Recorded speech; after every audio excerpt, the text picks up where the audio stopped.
šeit, jā.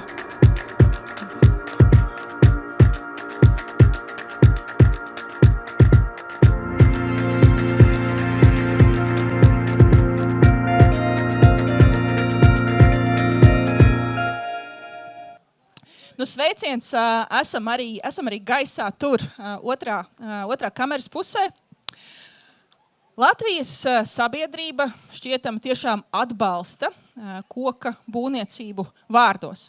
Bet, kad runa iet par mājokļa izvēli un savu uzkrājumu ieguldīšanu, tad tomēr visbiežāk izvēlas betonu un mūri.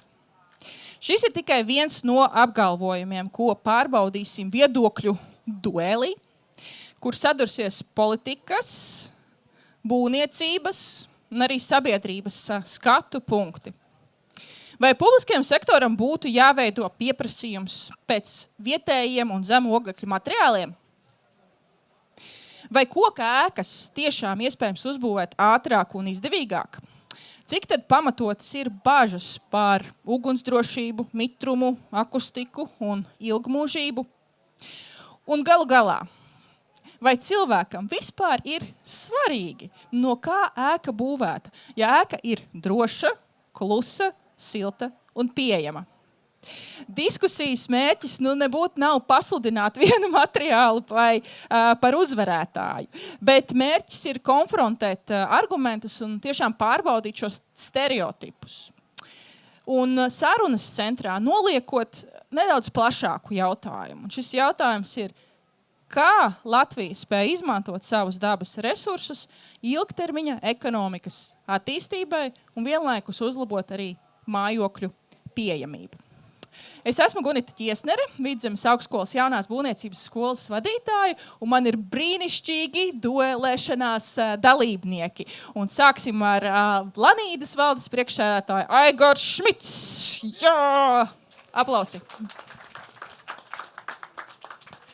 Reinis Vītiņš, mums ir Gāzbetons LV eksperts, un visticamāk inženieris. Aplausī, Gāzbetons, betons, mūris, turam fronti. Te kaut kā veikli iemaldījies ir Andris Dlohi, Latvijas Kokrūpniecības federācijas viceprezidents un CIA CLT profi īpašnieks. Un savukārt šajā otrā flangā mēs varam redzēt Viktoru Valēni, ekonomikas ministru. Un tāda arhitektu plejāde, kā redzat, ja, tad balts un melns. Arhitekta RTU ADI direktore Māra Liepa Zemeša. Arhitekts UMEO arhitektūras skolas pasniedzējs Toms Kokins. Un pasīvās būvniecības arhitekts Ervīns Krauklis.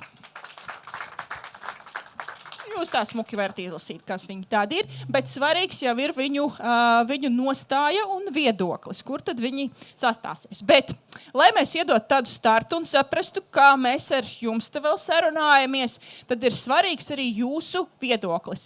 Atgādinu, ka arī šajā diskusijā jūs varat skenēt slaido kodu un iesūtīt savus jautājumus. Man būs diezgan sarežģīts uzdevums, bet es mēģināšu ieratēt arī jautājumus maksimāli iekšā duelī. Ja nu būs pavisam karsti, tad es kā reiz tam ķeršos klāt, varbūt tas mūs atvēsinās. Tad slaido jautājums, un tagad sagatavojiet savus tālruņus un jūsu atbilde, jūsu viedoklis. Izmērīsim temperatūru pirms diskusijas. Pirms diskusijas jums vajadzētu būt, redzamam. Nu, lūk, jums ir. Tātad, draugi kolēģi, auditorija, ja jums šodien būtu jāizvēlas līdzvērtīgs dzīvoklis par vienādu cenu, kuru tad ēku jūs izvēlētos?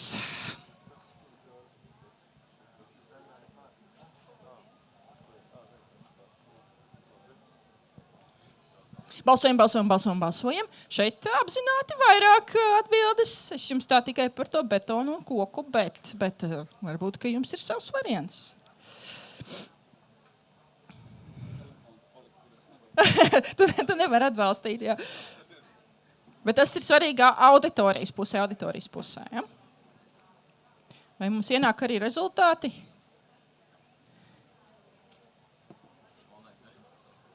Jā, arī tiešraidē slaido ir domāts tieši jums, esiet klātesoši, droši iesūtīt jautājumus un balsojiet. Tātad, kā notiks šis dueļa rauns? Duelis notiks 3 raundos. 3 raundos, kur es izteikšu apgalvojumu, un dueļu dalībniekiem būs jāizsaka savs viedoklis, piekrītu un nepiekrītu, vai, depends, vai kaut kā ir apstākļi atkarīgi. Tātad piekrītam ar zaļo, nepiekrītu ar sarkano, esam kaut kur pa vidu. Atsevišķos gadījumos tā varētu arī būt, tad esam pa vidu. Tad, attiecīgi, izvēlēsimies no katras no pozīcijām vienu viedokļu pārstāvi un 1 minūtes 90 sekundžu ietveros arguments. Tad kāpēc? Kāpēc piekritu vai kāpēc nepiekritu? Ja būs mums kāda izšķirīga balss, tad skatīsimies, vai ir noslēdze bijusi uz vienu vai otru pusi. Ko mēs redzam auditorijā? Bet patiesībā, jā, tāds demokrātija laikam kaut kā, jā. Bet mums vēl ir arī tomēr kādi kas vēl nezina, un beigu galā materiāls nav svarīgs, ja māja droši, silta, dzīvoju, viss kārtībā. Labi, ķeramies klāt duelim. Pēc noslēgumā noteikti salīdzināsim, vai viedokļi ir mainījušies. Sāksim ar to, ka izaicināsim mērķi. Izaicināsim mērķi, ko ekonomikas ministrija ir uzstādījusi līdz 30. gadam. Un apgalvojums skan tā. Latvijai ir nepieciešami 10 000 mājokļu gadā. Piekrītam, nepiekrītam? Hops. Mēģinām iet uz jau kaut kādu emocionālo. Wow! Politikas raunda atklājums! Yes! Tā. Labi, daram tā. Nepiekrītam. Sākam ar Aigaru. Aiziet! Jā, labdien. Absolūti nepiekrīt. Esmu nozarē jau 23 gadus. Un pie mīnus 15 un mīnus 18 tūkstoši iedzīvotājiem gadā, manuprāt, vismaz 5 000 mājokļi paliek mums neizmantoti. Un redzot to, ka ekonomika pēc Latvijas bankas datiem stagnē aptuveni 10 gadus vai pieaug par nieka 2% gadā, tad jautājums ir, kam tad būs šie 10 000 mājokļi? Tas neiet kopā tā kā ar šo te iedzīvotāju maksātspēju, teorētisko pat pieprasījumu, jo parasti uz papīra izskatās, ka vajag, bet dzīve parāda, ka pārdošanas cikls jaunos projektos reizēm ir projekti, kuros ievēlkās 2-3 gadi. Līdz ar to īsti Latvijā nav tādas vietas, lai akumulētu šādu apjomu ar dzīvokļu vienībām. Yes, ok, ir trāpīts 60 sekundēs, easy. Labi, Viktor, zaļā kartīte un atbildes arguments. Jā, ļoti labi. Es domāju, tas tāda ļoti pesimistiska pieeja, jo šie 10 000 tā nav nekāda utopija, tas ir OECD valstu vidējais. Un ja mēs redzam to, ka mūsu kaimiņu valsts spēj sasniegt šādu rādītāju un aizbraucam pastamies Tallinna, Viļņa, kādi attīstīsies nekustām īpašam tur, viņi šo rādītāju spēj sasniegt. Mēs esam pazaudējuši 1,5 miljārdus attīstībā uz šo rādītāju nevirzoties. Ja mēs paskatāmies, kā mums sokās ar esošā dzīvojamā fonda atjaunošanu, pa kurā šobrīd pamatā Latvijas iedzīvotāji dzīvo, tad 20 gadu laikā mēs esam spējuši atjaunot 4% īpašumu. Un ja šādiem tempiem mēs turpināsim iet uz priekšu, šīs mājas ātrāk sabruks, nekā viņas tiks atjaunotas. Un tāpēc jauna mājokļa jautājums būs absolūti prioritāte arī turpmāk, un šādiem mērķiem jāpaliek. Bez šādiem mērķiem mēs esam nolemti pesimismam. Tā, ok, bet šeit ir vajadzīgs arī papildu komentārs, bet kur mēs esam, Viktor? Kur mēs esam? Es varu pateikt, kur mēs esam. 2024. gadā eksploatācijā Latvijā nodot aptuveni 1900 mājokļu. Jā, un es tad iedošu līdz 26. gadu valsts 1200 dzīvokļu šogad uzbūvēs. Un šeit Cēsīs varētu apstīties Jelgavā 250. Vakar Liepājā ielika pamata akmeni 250 jaunu īres namu būvniecībai. Tā ir tikai valsts politika un vēl viens 1000 nāks sociālajai mājokļiem līdz. Bet privātais sektors, ik viens šeit daudz ir atbraukuši uz Cēsīm no Rīgas, prieks jūs redzēt.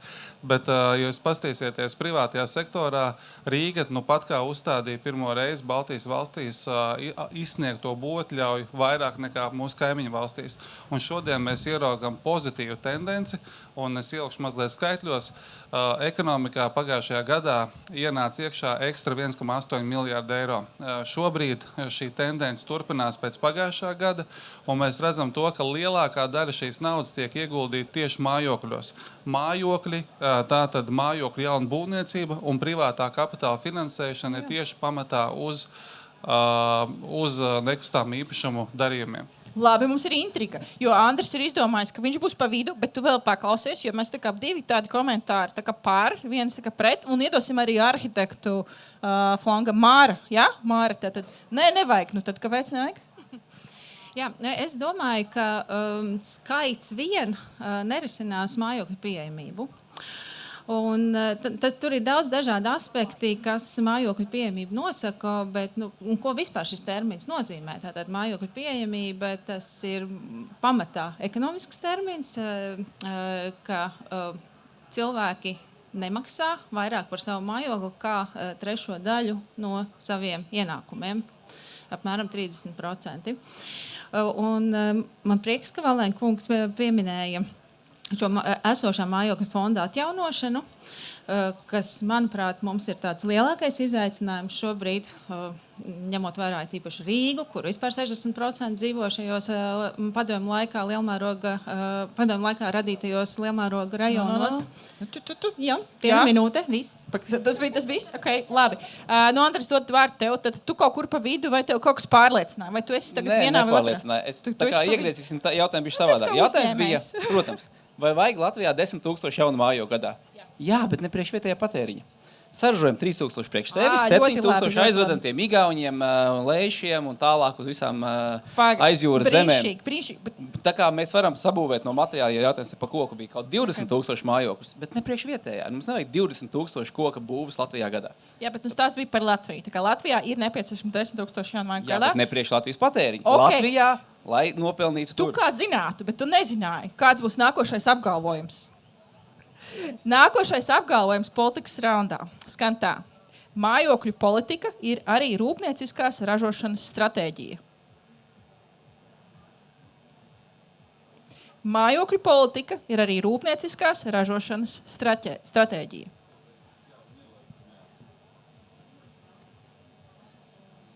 Kāda neizlēmība. Labi, tā tad ir mums kaut kur ir Toms, mums ir pa vidu, ļoti labi.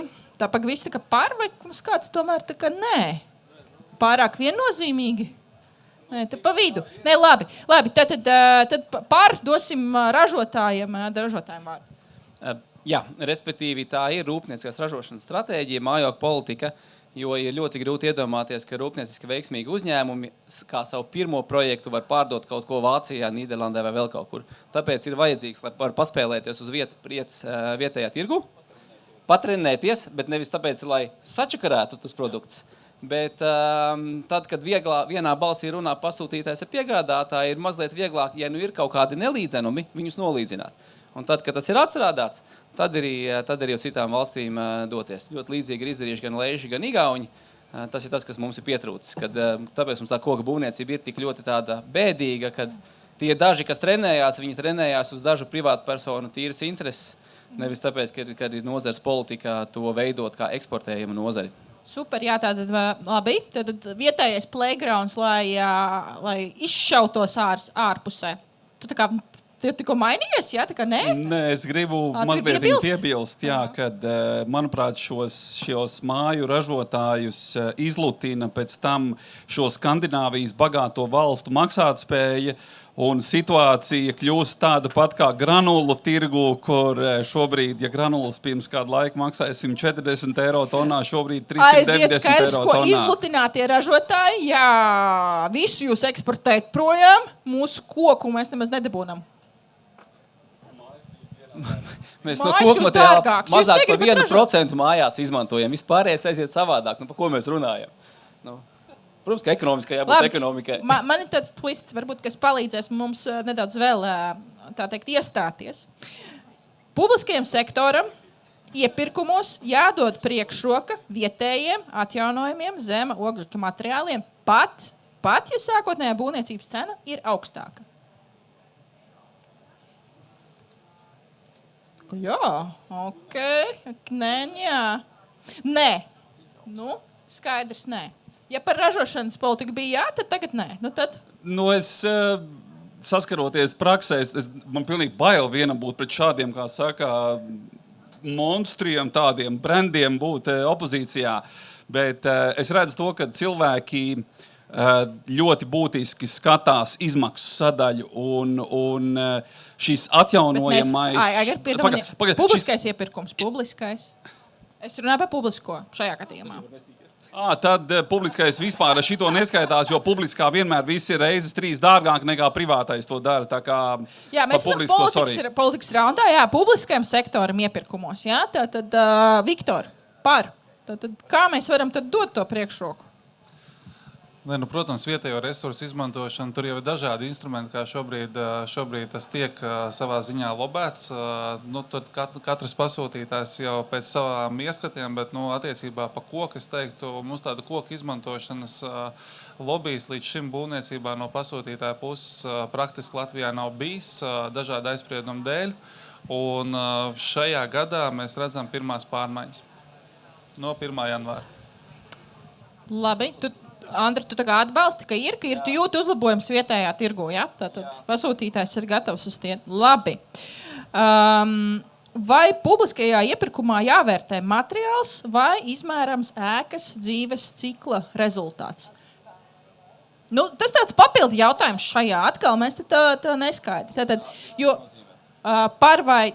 Tas šeit tādā bišķiņā atvērtajā diskusijā. Mēs arī ienesam tajā jautājumā par to, vai mājokļu politika arī ir rūpnieciskā ražošanas stratēģija, un tad attiecīgi, vai šis kaut kādā veidā jums dod kādu argumentu?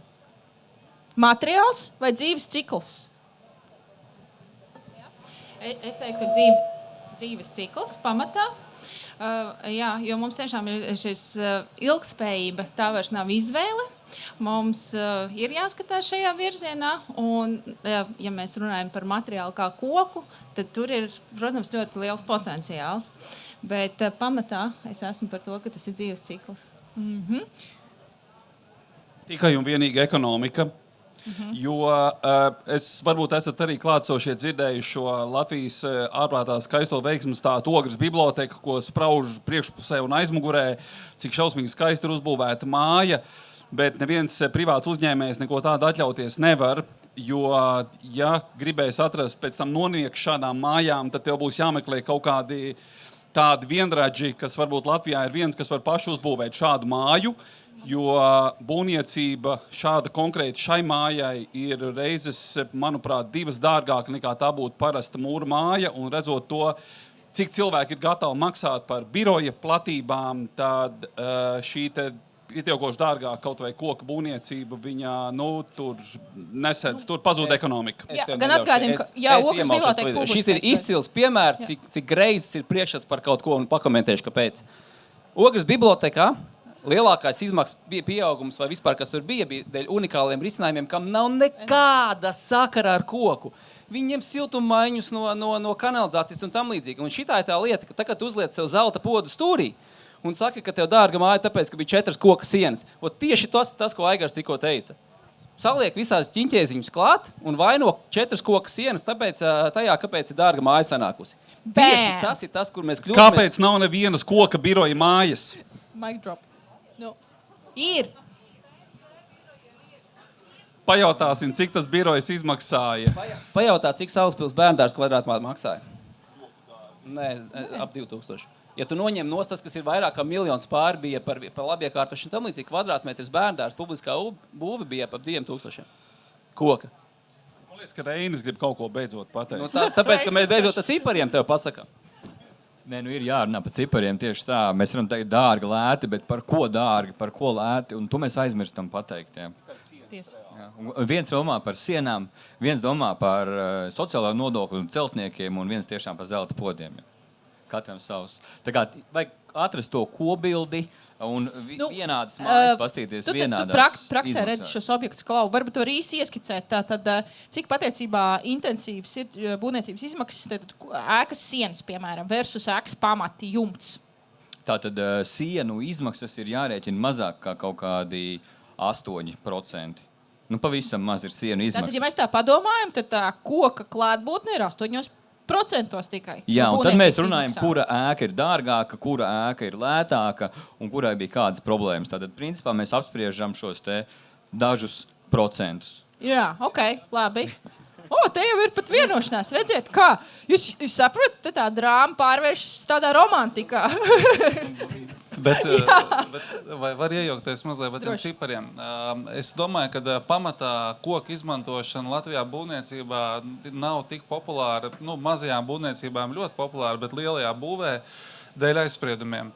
Un mums ir viens piemērs, kur mēs spilgti parādām, kad to var tiešām ļoti labi konkurēt. Tas ir īres nama būvniecība. Ja Latvijā šogad tiks nodota eksploatācijā 1200 dzīvokļu, 260 ir uzbūvēti koka, 5 stāvu koka mājas, un viņas cenu ziņā ir absolūti rentablas un pat labāks nekā viena otra cita, kas ir uzbūvēta tās pašas, viena un tā pati programma, viena un tie paši nosacījumi pilnīgi visiem. Un tie, kas uzbūvē tos 260 tos koka piecstāvenes, viņiem tīrs koks, labs piemērs, aizbraukt var apstīties. Kur aizbraukt, kur apstīties? Jelgavā ir šīs koka mājas, 2 ir uzbūvētas, 2 ir procesā. Un tiešām, un 2 jau no viņām dzīvo cilvēki iekšā. Ja? Tur Laksdiņa kungs vienkārši savas, nezinu, kaut kādas deksmes, ja? Izvēlējās un izdarīja to. Ja? Un parādīja piemēru pilnīgi visiem, ka to var izdarīt rentabli. Un tagad attīsta vēl un vēl. Un te vienu otru projektu jau Rīgā sāc attīstīt, kas ir reāli koka konstrukcija pasākumi. Ir.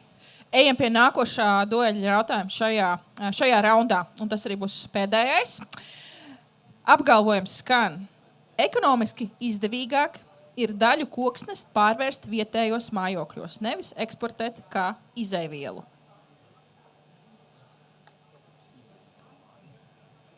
Mājokļos vai eksportējam kā izejvielu? Neviens nav gatavs koku atdot, ja? Labi, visi esam vienprātīgi pār. Bet labi, tad lai iet rauns.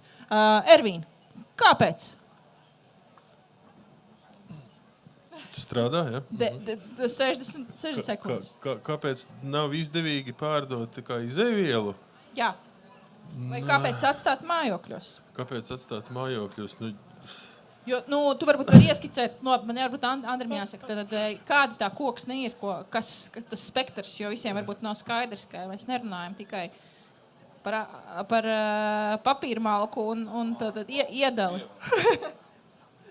Iedod mums lūdzu to skatījumu. Tie jau ir Latvijas valsts meža pārstāvji arī klausītājos, viņi varētu labāk pateikt. Labāk štops nepie. Jā, bet tāpēc jau nerāda uz pirkstiem. Bet, ir no koksnes pusi apmēram ir materiāls, ko var izmantot būvniecībai, pārējais ir viss tur blakus materiāli. To jau arī parasti mēģina to labo, spēcīgo C24 stiprības koku izmantot būvniecībā. Salīmē kopā 1, 2, 3 veidā, tas vairs nav svarīgi, bet apmēram pusi no katra kubikmetra, kas ir mežā nozāģēts, mēs varam izmantot vienā vai otrā veidā būvniecībā tieši, ja, kā plātni, kā nesošo konstrukciju. Par to mēs apmēram runājam. Vai tu redzi, ka vispār arī šajā inovāciju virzienā ir potenciāls izmantot arī šo nelikvido jeb papīrmalkas koksni, vai mēs varam attīstīt caur šo mājokļu politiku varbūt kaut kādus jaunus inženieru koksnes virzienus? Tur notiek, bet es teiksim tā, ja mēs neizmantojam to, ko visā pasaulē jau izmanto un sāksim ar to blakus produktu spēlēties, mēs pazaudēsim vēl 5 gadus. Labāk to pamatu produktu iemācamies izmantot un paralēli kaut ko pētam, to, ko finieris dara un tam līdzīgi. neejam, tā teikt. Neesam gudrāki par kaimiņiem. Labi. Pavisam īsi. Mēs jau, manuprāt, arī ar Valaiņa kungu esam šo vienā diskusijā pārunājuši. Un, manuprāt, valsts absolūti nesaimnieciski apsaimnieko savas šos te visu mūsu mežu platības, jo apaļkoksni mēs zinām to politikas veidotājiem, kad mēs tādam, ka mēs atbalstam augstu pievienoto vērtību uzņēmumus, kas ir eksportējuši tā tālāk. Tā pašā laikā valsts vienkārši tupa nogriež baļķi, tad pieņēma lēmumu, ka varbūt galīgi baļķi nevarēs izvest, tad izlaidīsim vienreiz cauri zemerzāģi, un tad mēs viņu eksportēsim. Un tad vedīsim atpakaļ kaut kādas preces ar augstu pievienoto vērtību, kas, manuprāt, ir pietiekoši nesaimnieciski pie tam, un man ir viedoklis noteikti arī būtu uzņēmumam, komentēt par uzņēmumu, teiksim, ar 6 miljonu apgrozījumu, ja var spēt noģenerēt tikai 180 vai 200 miljonu peļņu, tad šis ir noteikti nav saimnieciskuma paraugs, un es domāju, ja vienu gadu mēs neeksportētu apaļkoksni, bet iedot kokrūpniekiem sagatavot Latvijai nepieciešamo mājokļu apjomu, es domāju, ka mēs pāris gados atrisinātu mājokļu pieejamības problēmu visā Latvijā. Paldies! Ir kaut kas, ko piebilst? Jā? Jā, lūdzu. Es kopumā uzskatu to, ka Latvijas viena no lielākām vērtībām ir koksne, tāpat kā zemes resursi. Šie divi avoti saliekot kopā ir aptuveni pusi no Latvijas eksporta, lai saprastu, cik liela nozīme ir mūsu ekonomikā tam. Šobrīd tā ir absolūti ļoti vāji attīstīta nozara, nestoties to, ka mums ir daži flagmaņi, kas uzrāda ļoti labus rezultātus. Tik un tā ļoti lielu apjomu tomēr eksportējam produkcijas, kas varētu būt eksportēta ar daudz augstāku pievienoto vērtību. Tur ir nepieciešams tāds ļoti būtisks produktivitātes lēciens. Ja mēs paskatāmies, ko nozīmē koka konstrukcija, piemēram, uzņēmumi, kas nodarbojās Latvijā, ir liela uzņēmumi, kas nodarbojās, piemēram, mājoklis, bet ir tikpat, piemēram, mēbeļu ražotāji. Visi šie uzņēmumi, kas nodarbojas ar augstākas pievienotās vērtības nodrošināšanu, es esmu bijis ļoti daudzos viņos visā Latvijā, un visur ir viena saistošā lieta – viņi koku importē. Viņi Latvijā koku importē. Viņi ved no Zviedrijas, no Skandināvijas. Jautājums, cik lielos apjomos, cits mazliet esmu ticies ar tādiem, kas 100% importē koku, jo viņiem gluži vienkārši Latvijā nav pieejams koks, vai tā ir kvalitāte, vai katram savs, ja. Tur mēbeļu ražotājiem viena lieta, citam kaut kas cits, bet tas parāda to, ka tajā brīdī, kad tu no tā koka tiešām kaut ko uztaisi, tev vajadzīgs ir apjoms, tu esi gatavs viņu vest pār jūru šeit nopirkt un veidot to konstrukciju un tālāk jau pārdot kaut ko pilnīgi citu. Un tāpēc man vienmēr es ļoti iestājos par to politiku un arī mūsu ekonomikas ministrijā, gan tas, ka no 18 metriem uz 28 var būvēt. Visas tās aktivitātes grozījuma būvnormatīvā, ka publiskam sektoram koks ir jāņem primāri, jāizvēlās. Tas viss ir ar vienu mērķi, lai visi sāk domāt vairāk par to koku, jo ir jāpiespiež visiem vairāk pasūtīt koks. Un jāsaprot, ka tas vairs nav dārgi, tā ir vēsture, ir daudz, kas pagājis uz priekšu. Bet vai tiešām tā ir, vai vietējais resurs automātiski nozīmē, ka tā ir zemāka cena?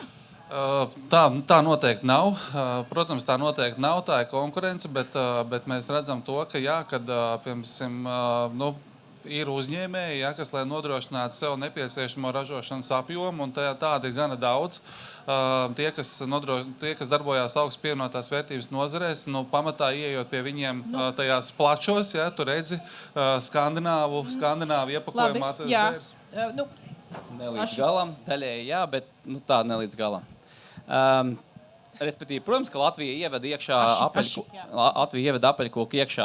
Īpaši tad, kad pēc veigāzēm tur Zviedrijā, Norvēģijā viņi ir spiesti izstrādāt mega ātri tos visus un kaut kur nogrūst tos baļķus pa lēto. Viņš vienkārši tirgu ir pa lēto pieejams. Ja? Jo jūs ja jūs iesiet 21.50 iekšā lielveikalā, tur daudz ir dzeltenās cenas. Ja? Tur visu kaut ko var nopirkt pēdējā mirklī. Ja, bet tas jau nenozīmē, ka tas notiek tā teiktais bezizējas, ka mums šeit nebūtu materiāls. Tā kā es vienlaicīgi pārstāvot gan Kokrūpniecības federāciju, gan teikšu, ka atļaušos sarāt nozari, kad jā, mēs vidēji ļoti zemes pievienotas vērtības produktu ražojam.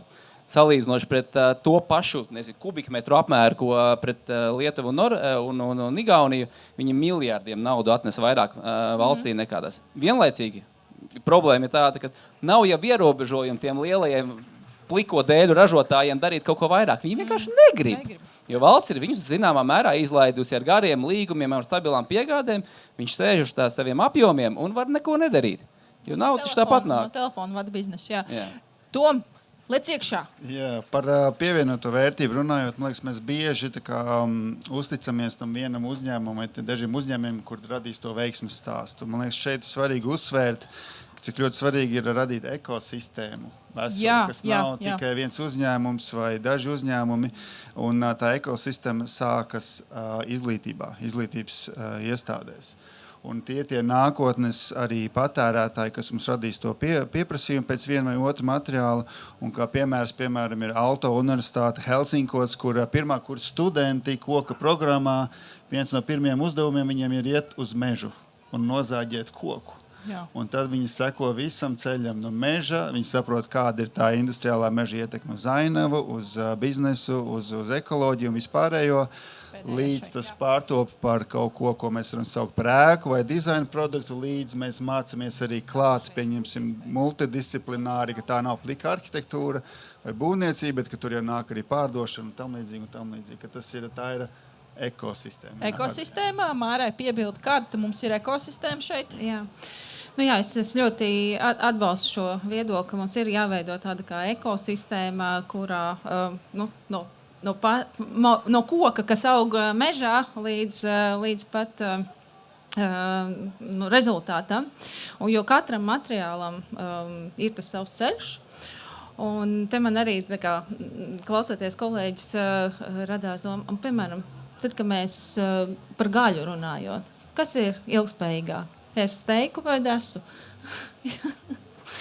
Jā, bet un arī par izglītību runājot, tad pilnīgi pievienojos kolēģiem par to, ka tieši arhitektūra tie, kas projektē, kas iesaka, kas runā ar pasūtītāju, viņiem ir nepieciešams šīs zināšanas, kā vispār notiek lietas. Un mēs šobrīd arī Arhitektūras un dizaina institūtā ļoti daudz uzmanības pievēršam, kā veicināt zināšanas par koka būvniecību.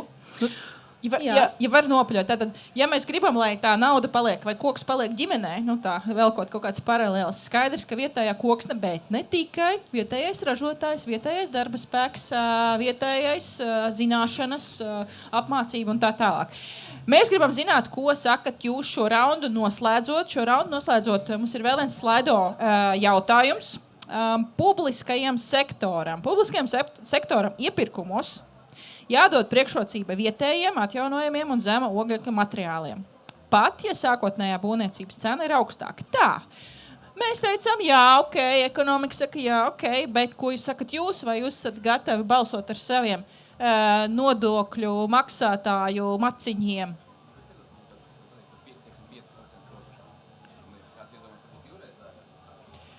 Tad pasaka man, kāds varētu būt sadārdzinājums. 3 līdz 5 pieņemsim. Ja? 3%. Bet uz būvniecības izmaksām tie būs pāris 100,000. Jo vairāk atkārtojam, jo biežāk būvējam, jo lētāk tas paliek. Tas jau skaidrs, jā. Piekrītam, nepiekrītam. Neesam gatavi balsot ar saviem nodokļiem. Vēl mazs brīdis. Lielākā daļa tomēr ir gatava. Mēs kā nekad atrodamies lampā. Bet ja mums vajadzētu samesties šeit jaunam bērnu dārzam vai kādai kultūras iestādai. Ok, tas jau bišķi tā kā likās, viss jau tā kā tāda piekritīgi, jau tā atspringa. Ķeramies klāt nākošajam raundam. Un kolēģi no izglītības sektora jau nedaudz ieskicēja būvniecības rauns. Un būvniecības raunda pirmais jautājums, pirmais apgalvojums. Koka ēku var uzbūvēt ātrāk.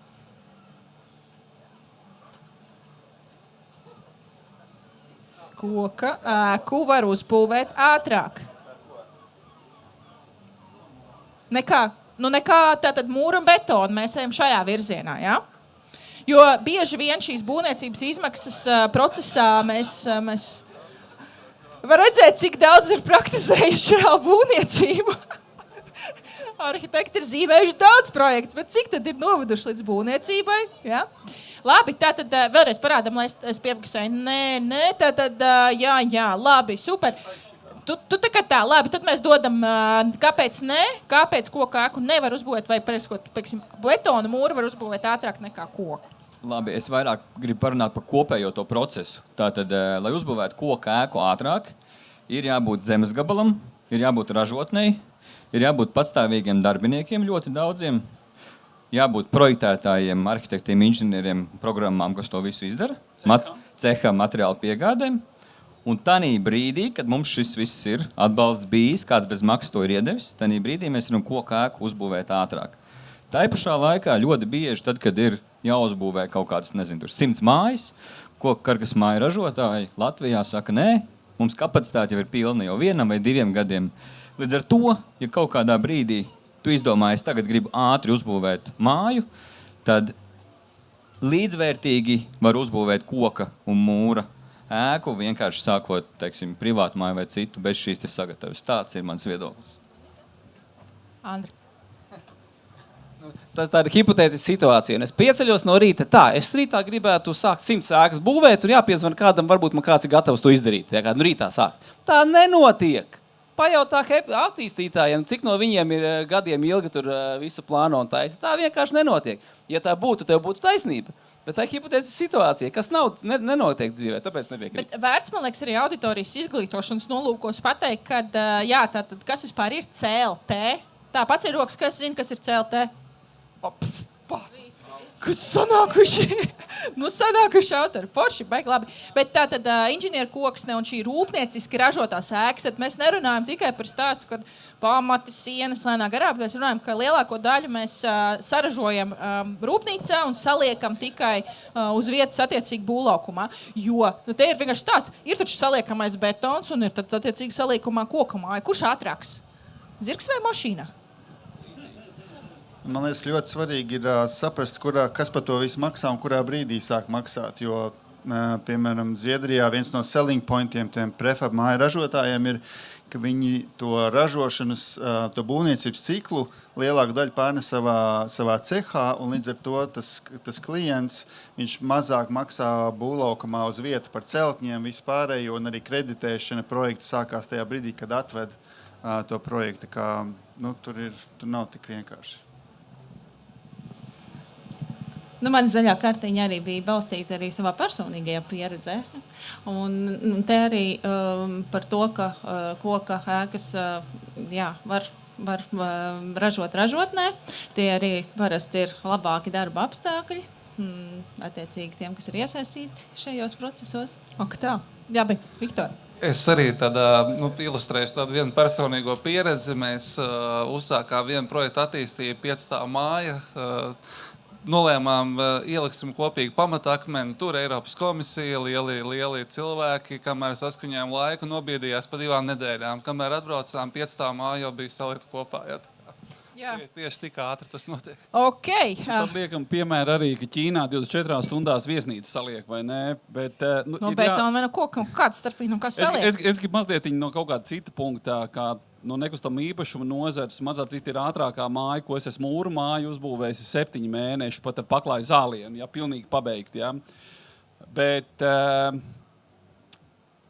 no prakses ir diemžēl jāsaprot, kad, lai kā mums liktos šie skaļie vārdi par to, ka koks ir otrais izmantojams un tā tālāk, un ka piesauc mūsu senlatviešu guļbūves un visas tās lietas, ko es esmu dzirdējis, ir jāatceras viena lietu, ko es vienmēr saku visās diskusijās, ko mans vectēvs, kad es vēl biju mazs puika, teica, kad, lai tu uzražotu labu koku materiālu, tev janvāra mēnesī pilnajā, kad ir šitā ripa pie debesīm spīd, tev vienā dienā ir jānogāž baļķi no kājas nost. Un tad tu viņus var atzarot, tur darīt, viņš saka, tad baļķis skan.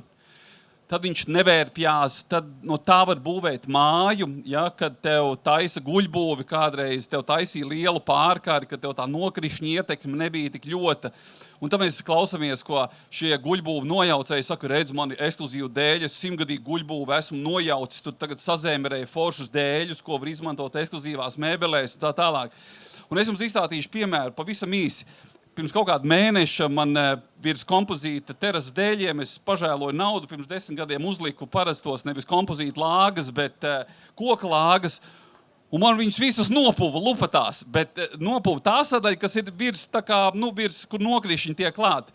Un tad es iedomājos, koks man ir apakšā, baigi foršas visas tās lāgas, un es tagad viņu varētu kaut kur izmantot, un es sapratu, ka es viņu nevaru nekur izmantot, es pat viņu īsti nevaru malkā izmantot, tāpēc, ka pēc tam man liela magnētu ir jālas ārā nagls no tā, vai ne?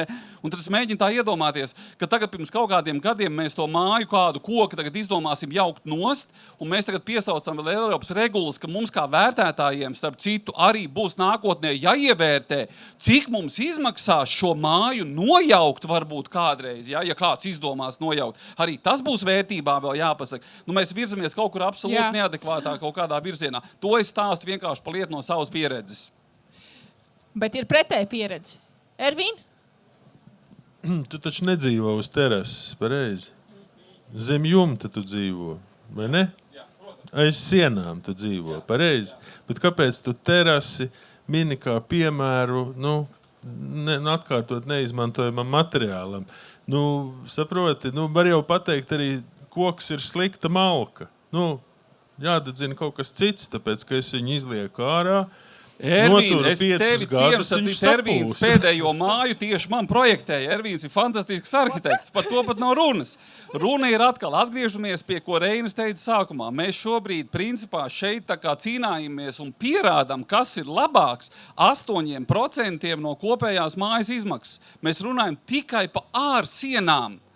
Kopnes ir koka, logi ir vienādi, durvis ir vienādas, pamatā betons varbūt būs mazāk vairāk, jo dēļ kravnes, dēļ slodzes būs citādāk. Ja? Iekšējie apdarai mēs varam kaut lidiņā dzīvot, mēs kaut vai, sašūsim visu bloka sienas ar ciet, mēs runājam par 8%. Un tas tikpat kā teikt, ko jūs gribat labāk, kā ir pareizi, baltu kafiju vai melnu kafiju? Cilvēks būvē to, no kā viņš vēlas būvēt un kā viņš tiešām tic. Es ticu mūru mājai. Paldies. Man mazs komentārs. Nav runa par 8%. Tā ir tāda arī, ir ēkas, kurās ir 8% koka, protams, tikai sienās. Tad mums varbūt ir metāla jumta konstrukcija vai no tērauda kopnēm un tā tālāk. Ja? Patiesībā ir tā, ka ēku var uzbūvēt no koka, izņemot pamatus. Ja? Tad pamati mums būs betons, mums būs slogojums pārsegumos, no akustikas viedokļa nepieciešams. Bet principā masīvu koka nesošā daļa vai koka karkas nesošā daļa, koka šķiedru izolācija, saplāksnes iekšējā apdarē vai līmēts koks, paneļi koka apdari no ārpuses, koka šķiedras pretvēja plāksnes, jumta segums, varbūt labāk izmantot. Vizualizāciju, vienkārši var uztaisīt, 80%. 85 varbūt pat var būt koka ēka. Tā jau nav. Tātad projektēšanas prasme būtībā. Tas ir kā tiešām gribās, jo mēs pēc pieredzes redzu, ka, mēs arī ar kolēģiem, gatavojoties, mēs pārnājām, ka ļoti lielākā daļa cilvēku, es izstāstīšu, kas ir vienīgais plus šiem koku māju būvniecībai. Tās ir paredzami termiņi un izmaksas, jo to, ko dzīvē cilvēks saskarās, parasti saka, ka celtnieks ir piečakarējis, atradis citu objektu, piedzēries, nav atnācis, bet tad, kad tev rūpnieciski saražo māju, tu zini, ka tajā datumā tev banka varēs ražotājiem aizskaitīt naudu un to māju tev atvedīs un uzliks viņu šeit. Tas ir vienīgā priekšrocība tiešām koka mājai. Jo cilvēki izvēlas pēc klasiskā veida būvēt, var no koka uzbūvēt. Mēs runājam par tādu klasisko to, ko mēs redzam, ka tirgu, ko pēc pieredzes, ko cilvēki būvē. Mēs varam paturpināt, jo man ir uzreiz nākošais. Es gribēju par cipariem, ka jau šobrīd RTU pētnieki ir konstatējuši, ka no banku datiem jau šobrīd puse no jaunu uzbūvētajiem mājokļiem ir koka konstrukcijās. Rūpnieciski ražot. Tātad nākošais, tad es sapratu, ka mums viens ir jāizlaiž, un ko mēs jau gandrīz jau izkāvāmies, mums ir jākaujās par kaut ko ļoti specifisku. Apgalvojums skan, koka būvniecība nepiedod projektēšanas un būvdarbu kļūdas.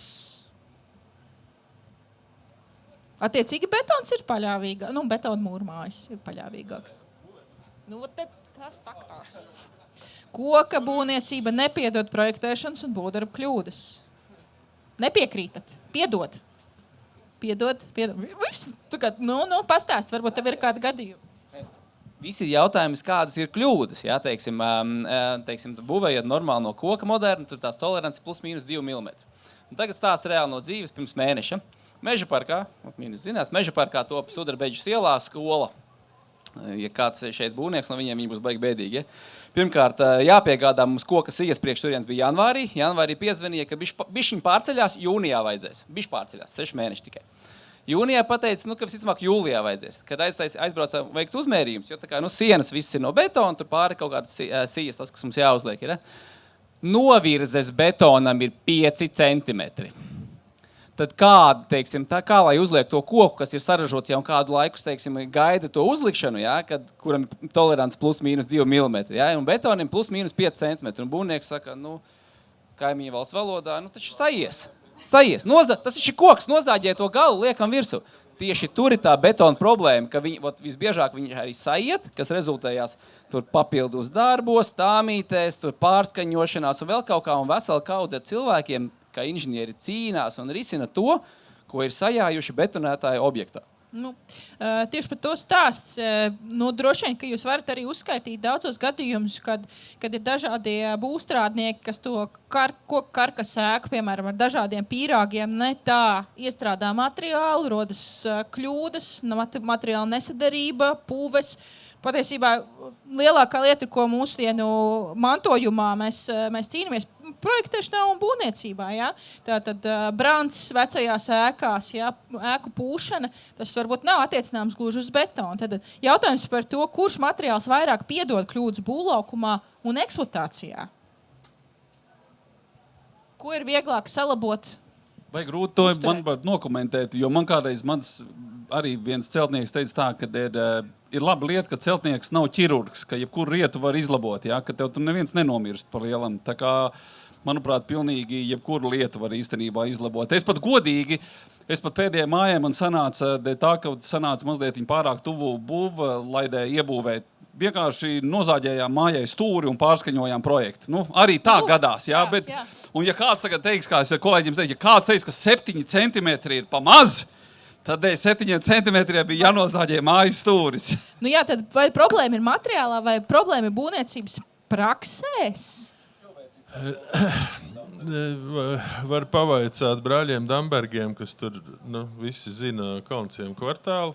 Un viņiem, arī Pēterim Blūmam, visi, kas krāmējušies ar vecām ēkām, ļoti labi zina, ka vecām ēkām visu, kas ir bojāts, sapūs, ir salīdzinoši vienkārši nomainīt. Atšķirībā no, piemēram, kaut kādas nopietni cietušas mūrēkas, kas ir pastāvējusi ar, var gadīties, ka tur ir lielāks problēmas īstenībā. Ja? Tā kā koka ēkas var salabot. Mēs nerunājam.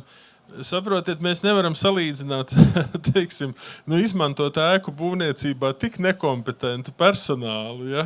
Ka vienkārši, es pat nezinu, mēs te tagad visi mestos kopā uzbūvēt, es nezinu, to Ogres bibliotēku, vai ne? Un tad paskatītos, kāds ir rezultāts, koks vainīgs, vai ne? Nepratāt, ja? Nevar strādāt ar cilvēkiem no ielas vienkārši. Arī, jebkurā, tu taču to ļoti labi zini, vai ne? Kurš tad to nezina? Ir jābūt. Un tas ir tieši tas pats par to būvniecības ātrumu. Ja rūpnieciski ražotas ēkas, protams, un tā tālāk un tā joprojām, bet ir, kas prot strādāt ar koku karkas objektā uz vietas, strādā ļoti ātri, efektīvi, precīzi un daudz lētāk nekā kaut kāda izslavētā firma, kura ņem apakšu uzņēmējus no nezināmiem avotiem un pēc tam laiž viņus objektā un pēc tam klientam stāsta, vai ne? Tur jau tie mīti rodās, ja? Tā kā, kad nav tā sadarība, tā ekspektācija vai tas izvēlētais būvniecības veids, bet neatbilstošs darītājs. Mēs salīdzinām bieži vien nesalīdzināmas lietas, ja? Tā. Bet kā ar tehniskajām lietām? Akustika, vibrācijas, zemāki CO2, dzirdu kaimiņus, nedzirdu kaimiņus. Dzelzbetonā ēkās diezgan stabili zinām, ka nedzirdēsim. Kā ar koku? Tev pašam, jā. Tā, es kaimiņus nedzirdu, nē. Kādā ēkā tu dzīvo? Tagad jāuzzina. Jā. Bet tātad, kā dzird kaimiņus? Kaimiņus dzird caur ventilāciju, caur logiem un caur neatrisinātajiem mezgliem.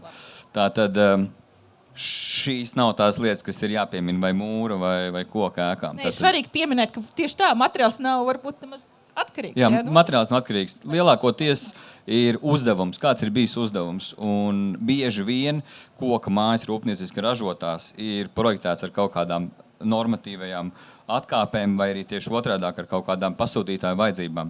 Tā pašā laikā, tad, kad cilvēks pasaka celtniekam, vari man uzbūvēt šito māju pēc projekta, celtnieks saka, jā, varu, bet nav atrunāts nekas, un tur var būt liels problēmas. Tā tad varētu teikt, ka vispār jebkurā procesā pasūtītāja kļūdas, ja? Tad neviens no materiāliem nepiedod pasūtītāja stulbumu. Vai nezināšanu, vai negribēšanu, vai neizglītotību. Es gan neesmu dzīvojis koku daudzdzīvokļu mājā, bet es esmu dzirdējis, ka klienti atgriežas pie mums un saka, ka ir tas vai tas projekts, gan ir no dzelzbetona pie tam projekts, ka tas gan ir slikti uzbūvēts. Pilnīgi visi kaimiņus varot dzirdēt. Un tur tā reizēm parasti viņiem stāstu. Es saku, bet jūs saprotiet, ka laikam es saku, klāt jau neviens nav stāvējis, bet tu jau nevar uzbūvēt māju, kas nav projektēta pēc būvnormatīva, vai ne? Tad acīm redzot, ja būvnormatīvs paredz, ka šim starpstāvu pārsteigumam pietiek varbūt ar vienu panela caurumiem pa vidu, vai ne? Kas dod tev kaut kā, teiksim, akustiku, vai ne? Tad tā tas diemžēl ir, kad vienmēr ir iespēja dzīvot privātu mājā, kur tu neviens nedzirdēs, ka tev kāds skraida. Pie tam viens stāv privātu mājā. Latvijas lauki arī brīvi pieejami. Tā, atgādināšu visiem, mēs esam diskusijā duelī betons galvā, vai mēs baidāmies būvēt no koka. Un esam noslēguši, būtībā noslēdzam otro, mums vēl trešais priekšā, otro sarunu raundu. Un mums ir jautājums jums, auditorijai, un arī tiem, kas mūs skatās tiešraidē. Slaido jautājumu parādies. Kuram faktoram jūs piešķirtu vislielāko nozīmi izvēlotos mājokli? Un te mums ienāk dažādi faktori, kas neviļus ir jau pieminēti.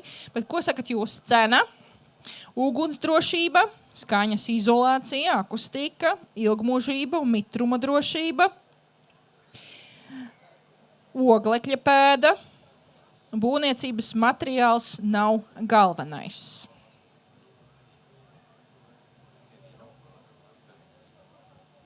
Var vēl piekomentēt kaut ko pagaidām? Jā, mēs te vēl es ņemot vērā, ka esmu no nekustama īpašuma nozares tā kā vairāk un būvnieks varbūt tāds daļēji amatieru līmenis, bet vienmēr ir jāceras, ka mēs nedzīvojam tik bagāti un turīgi, jo arī tajā laikā, kad to es arī saku pēc pieredzes,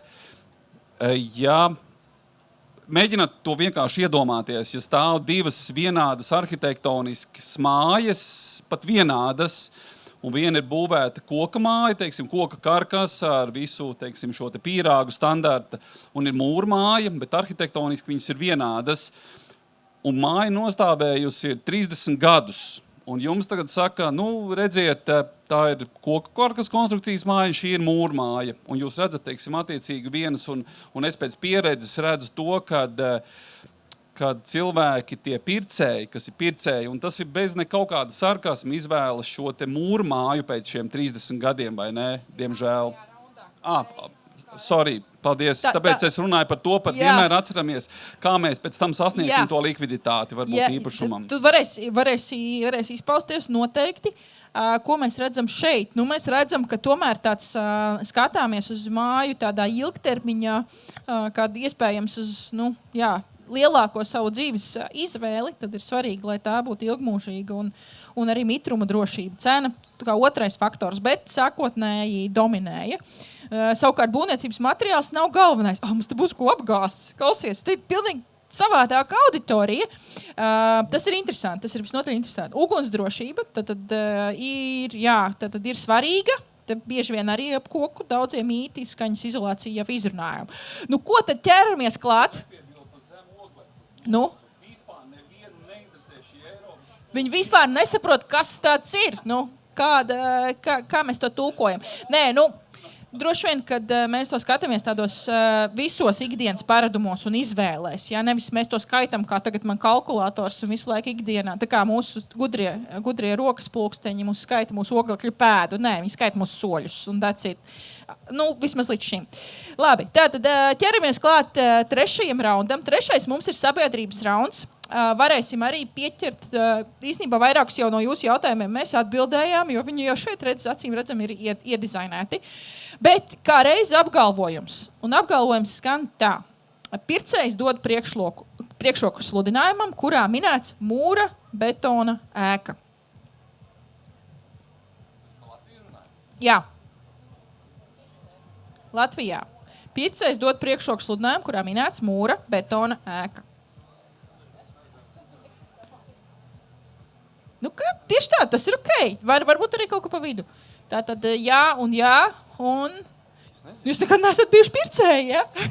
Bet noteikti visu ekspertē. Labi. Tātad, te tu vari izteikties, jo kā reiz par šo ir jautājums. Tātad, kāpēc tā mūru māja sludinājumā tiek uztverta kā kvalitātes zīme? Un tu esi saskāries, Aigar, ar tiem cilvēkiem, kā tu tikko jau to piemēru iedevi, tad varbūt vari detāli tā noargumentēt. Tā kārtīgi. Mēs jau šeit pieminējām diezgan daudz tos mītus, vai ne, ko, teiksim, koks tur deg un nav droši, un te pašā laikā mēs redzam, ka putekļs deg uz mūra mājas, tā kā vienkārši fantastiski, vai ne? Es jau gribu atgriezties tomēr sākumā pie tā sākotnēja uzstādījuma. Mums nav īstenībā jāduelējās. Mēs būvējam māju pēc tās savas iekšējās pārliecības, kādā mēs gribam dzīvot. Un es, Ervīna, pilnīgi piekrītu. Mēs varam uzbūvēt koka sienas, iekšējos apdares paneļus, šindeli dēli jumtā, ar koku šķiedru siltināt. Mēs varam dzīvot. Bet vienmēr ir jāatceras, kad ir, ja šāda māja stāvēs atklātā saulē, tad viņa pēc 5-10 gadiem būs nodegusi, izdegusi kolosālu, un mēs mainīsim otrais jumtu, it kā, vai ne?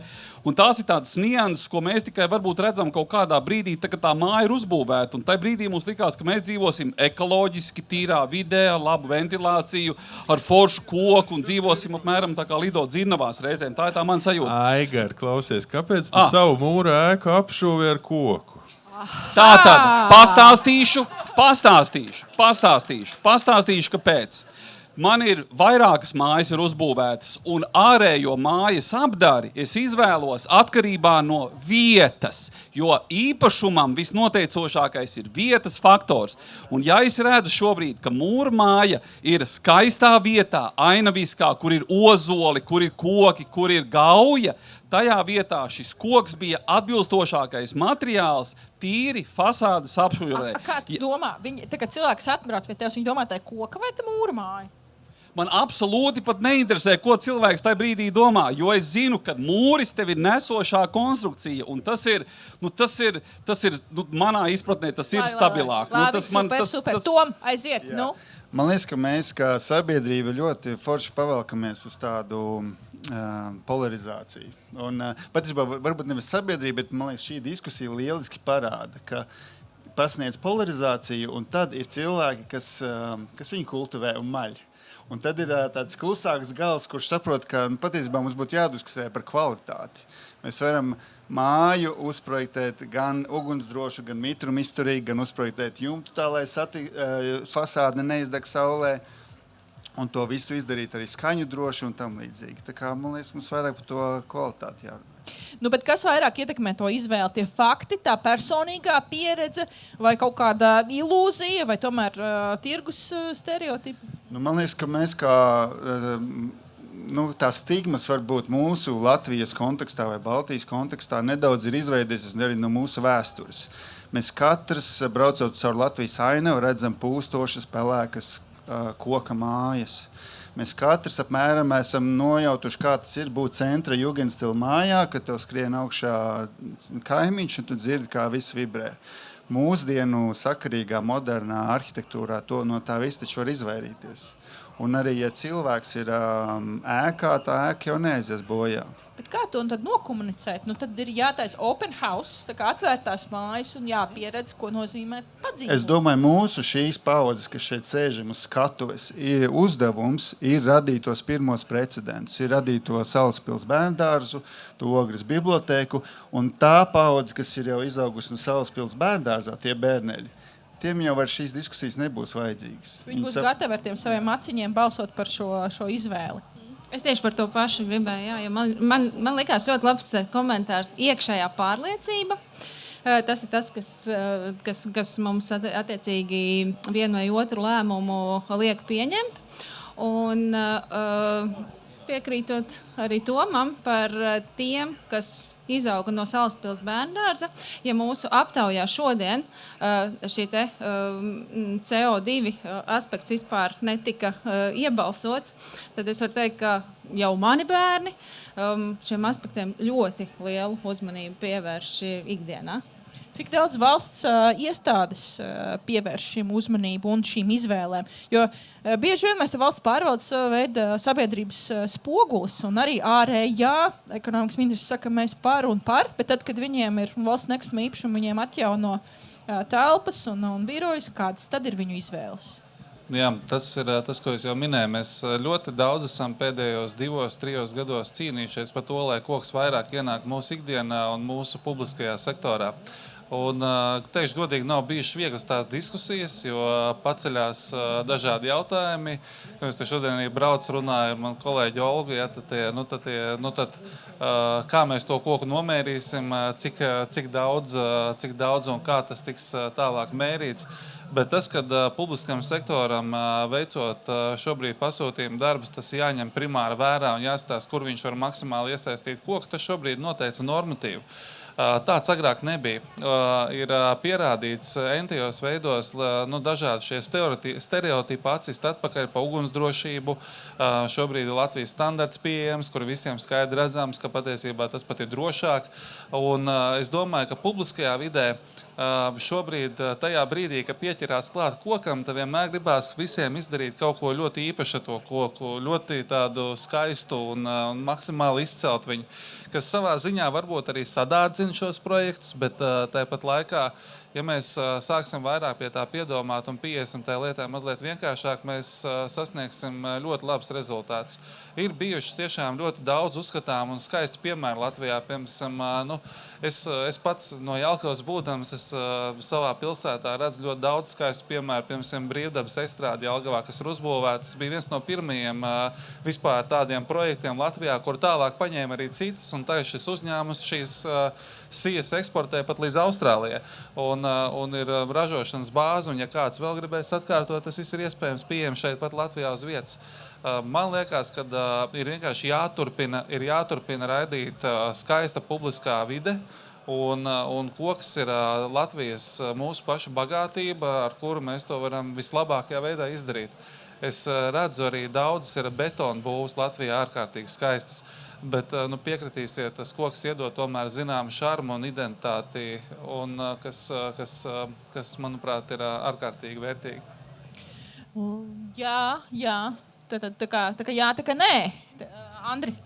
Nē, īstenībā tā arhitekta puse atgrieza mūs tajā veselā saprātā, ka katram produktam ir sava vieta dzīvē. Tas ir pilnīgi pareizi, un ministram ar taisnību, kad tie veicināšanas pasākumi notiekās, man varbūt no nozares liekas bišķiņ škrobi, kad mēs tā astes galā velkamies tām citām Eiropas valstīm. Un laikam tad jāsaka labāk vēlāk nekā nekad. Bet tad gribētos, lai uz priekšu mēs tā ar lēcieniem ietu un varētu parādīt citiem šeit patrenējoties, ka mēs to savu produktu vedot un būvējot viņiem citās valstīs pāris miljardus varam atvest priekš savu darbinieku algām apakaļ uz Latviju.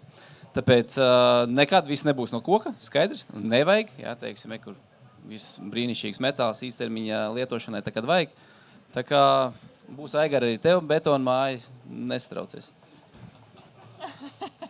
Visiem viss. Nu, ok, tad visiem visu, vai ne? Pareizais termins. Un, tikai mēs tā nebeidzam jau tā atkal tajā romantikā. Nu, saglabājiet vēl kādu intrigu. Nākošais apgalvojums. Koka daudzstāvu māja sabiedrības acīs šķiet mazāk vērtīga nekā betona ēka.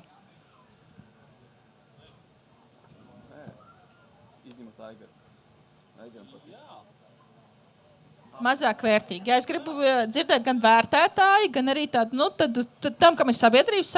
Protams, mēs visi neesam dzīvojuši tādās daudzstāvu mājās, pratuši padzīvot vienā vai otrā. Labi, tad argumenti Reini, varbūt iedosim Reinim vārdu. Argumentu fronte. Argumentu fronte. Jā. Ne, nu vispār jau es atnācu parunāt par savu ģimeni. Tas ir pats galvenais Latvijā. Jā. Jo vairāk bērni, jo labāk. Jā. Un tad arī būvēsim viņiem tās labās mājas. Lai nav jābūvē imigrantiem. Jā, bet tomēr tās bankas mūs tā kā vērtē, un ne katrs var tā teikt atnākt ar čemodānu un to māju iegādāties. Tātad mēs esam saistīti ar finanšu institūcijām, un tās tomēr skatās, kas tad viņu portfelī būs pēc 30 gadiem. Un tieši tāpēc arī jāsaprot, ka tā ir tā spēle, ko mēs spēlējam, tie ir tie noteikumi, ko mēs spēlējam. Tā ir bankas nauda, tie ir bankas noteikumi, tie ir banku roku dzelži, un tie ir banku potenciālie īpašumi. Tātad arī viņas izveido likumus un kontrolē, lai viņi būtu ievērot līdz galam. Un kur paliek mūsējā interese? Tikai tur, kur mēs ejam ar savu naudu. Ja. Nu? Bankas, tātad no banku datiem puse jau no privātu māju ir koku konstrukcijās. Tātad man ir priekšlikums. Kaut kad asociācijā šo pārunājām, un tas būs fantastisks atbalsts mazo šo te koku māju rūpnieciskiem ražotājiem, atrisināt mājokļu problēmu Latvijā. Netērējam šo, tagad es runāšu pretrunā ar sevi, netērējam betonu, lai reģionos, tajās vietās, kur ir jārisina mājokļu problēma, nebūvējam šīs betona daudzdzīvokļu mājas un arī koka mājas lielās daudzdzīvokļu nebūvējam. Bet pārvēršam nekustamo īpašumu varbūt mazliet kā kustīgo mantu, jo tas ir risinājums vietās, kuri... Nē. Ir runa par to, ka šīm te vieglām maziņām, šiem arī 60-70 centimetrīgām koka šīm te rūpnieciski ražotām mājām, kuras atved ar treileri, tu vari izmantot kaut vai pamatu sadaļu, kas ir krūpāļi, nodrošināt pašvaldību, lai jānodrošina elektrību, ūdeni un kanalizāciju. Un tajā brīdī, kad ja mēs redzam, ka tomēr Latvija turpinās izmirt, kā mēs to redzam ar mīnus 15 vai 18 tūkstošiem iedzīvotāju gadām, tajā brīdī mēs šo māju varam pārvest uz vietu, kur viņa būs noderīga. Šādu te mūrmāju es gribētu redzēt, kā mēs viņu varam utilizēt, pārstrādāt un aizvest uz citu vietu. Jā. Tā kā šis ir veids, un vēl kas ir svarīgi atbildot uz tavs uzdoto jautājumu par šo... par to, kas ir tā kā vērtīgāks. Atcerēsimies, ka mums īsti ir ļoti jauns tirgus. Vienīgais, ko mēs piesaucam ļoti turīgas Skandināvu un vecās Eiropas valstis. Mums neviena māja īsti vēl nav nostāvējusi, ne šos 30, ne 40 gadu šīs te koka daudzdzīvokļu mājas. Un tad, kad mēs to redzēsim, ka tas darbojās, tam ir vajadzīgs laiks, un es pieļauju, ka cilvēki pārdomās un visdrīzāk arī izvēlēsies, ja būs kaut kāda atšķirība arī cenā, jo cilvēkam, jebkuram galvā liekas, ka kokam būtu jābūt lētākam. Tas ir vietējais resurs. Bet, ja cena ir vienā, tad cilvēks izvēlas betonu. To rāda prakse, to neizdomāja Šmits. Jā, bet Aigar, tas, par ko tu runā un ko salīdzini, ir tieši tās 30 gadus apakaļ no koka būvētās ēkas, salīdzini viņas un vienlaicīgi mūsdienu modernās būvētās, teiksim, betonēkas. Salīdzini tad 80. gadu paneļēkas Rīgā ar tā laika koka ēkām. Nu, jā, bet, Andri, mēs to vēl redzēsim. Vēl 30 gadi tam CLT nav, jā? Bet es domāju, Aikars absolūti precīzi, galīgi mazliet garām aizšāva to definējumu par to, vai tās ēkas būs nepieciešams. Tepat Cēsīs, arī pēc 30 gadiem tas nams, kas te tiek būvēts, viņš būs nepieciešams. Visi Latvijā uzbūvētie šie īres nami, uz visiem viņiem ir rindas. Nav neviens tāds, kur nav, un nav neviens uzbūvēts tādā vietā, kur ir pēc 10-20 gadiem viņš nebūs nebūs vajadzīgs. Un visi viņi ir Kā būs būvēti. demogrāfija, Viktor? Kāda Latvijā ir Un demogrāfija? jūs domājat, ka Cēsis izmirs vai Cēsis beigsies dzīve vai Valmiera beigsies ar visām izaugsmes potenciālu, kas tagad tur ir? Nu, nebūs tāda situācija, ka tagad mēs tukšā pļavā uzbūvējam māju un tad skatāmies. Visas šīs mājas ir uzbūvētas uz komerciāliem principiem. Un tas, ko jūs sakat, ka tagad būvēsim katrai ģimenei vienu tādu mājiņu, nu, zin kā, Egar, es tev ļoti atbalstu, es labprāt uzbūvētu katram šeit un visiem, katram savu foršu individuālo māju, bet te jau atgriežamies, tu ļoti daudz parēķini, cik tas maksā un kādas izmaksas atšķirības, un tās mēs esam rēķinājuši. Izmaksas tāli ir ļoti, ļoti atšķirās, un tu uz biznesa principiem to vienkārši nav iespējams izdarīt. Tev valstī tas izmaksā tik dārgi,